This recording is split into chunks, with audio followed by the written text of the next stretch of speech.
In the last video, we talked about kind of the overall how the class would function. Here, I want to talk about how grades will work, because it'll be a little bit different than you might be used to if you haven't had a class with me, but we're working off of a grading contract in this class.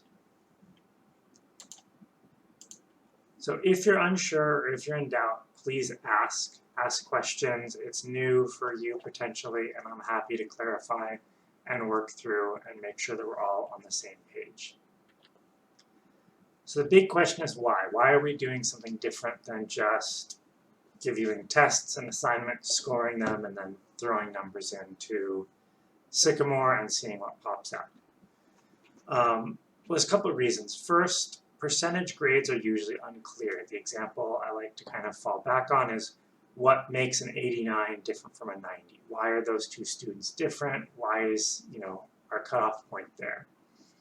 And it's usually unclear to see like, well, what would I need to have done to do a little bit better? Or what did I do so that I didn't end up a little lower, a little worse?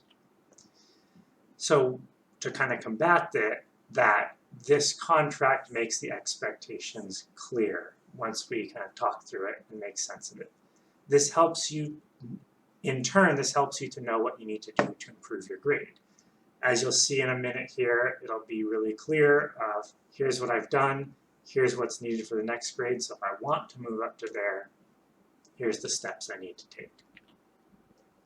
This will also in turn help you prioritize your time.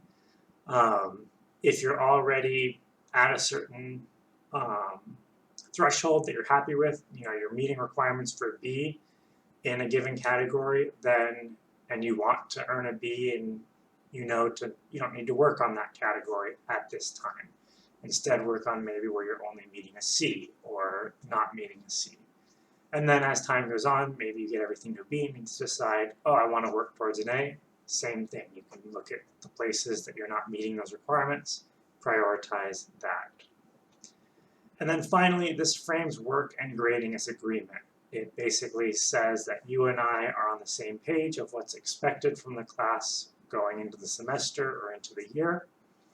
And then once we've got that, we know where we're going and what we're aiming for.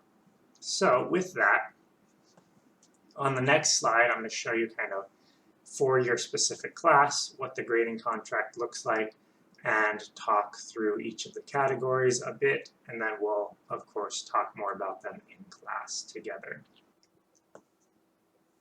Here we have the grading contract for calculus. And so if you look, we've got practice quizzes, mastery checks, a project, and evidence of work.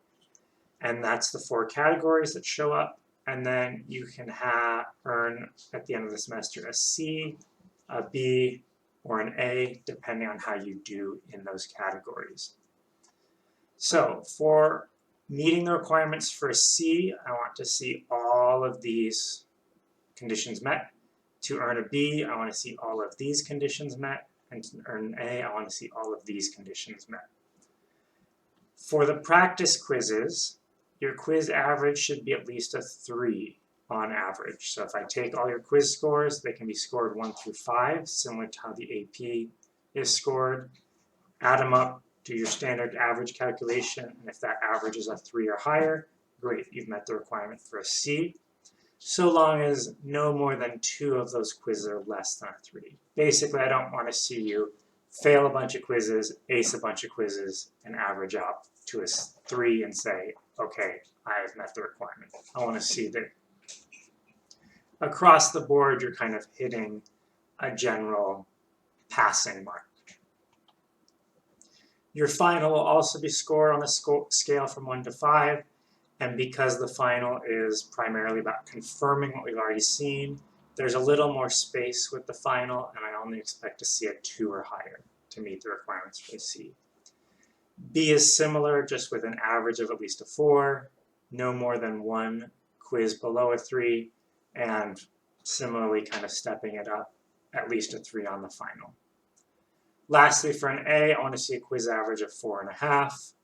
All the quizzes should be at least a 3, and the final should be a 4 or higher.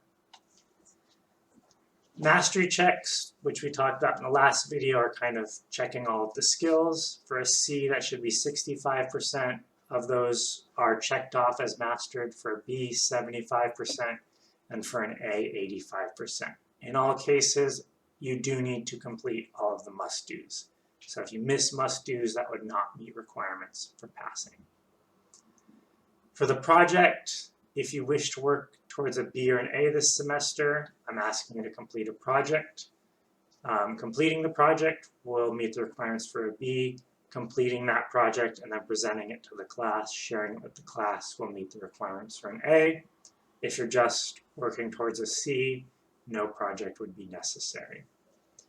Finally, evidence of work. This is where you take some piece of classwork or something else that you've been working on. You'll make some notes, we'll have a conversation. What are you learning? How is it looking? Brief conversation, maybe 7 minutes. And if you do 2 of those, that will meet requirements for a C, 4 for a B, 6 for an A. And this is across the whole semester, all of these criteria. If you have questions, we'll talk about them further in class, but otherwise, this is what to kind of expect at the start of the semester here.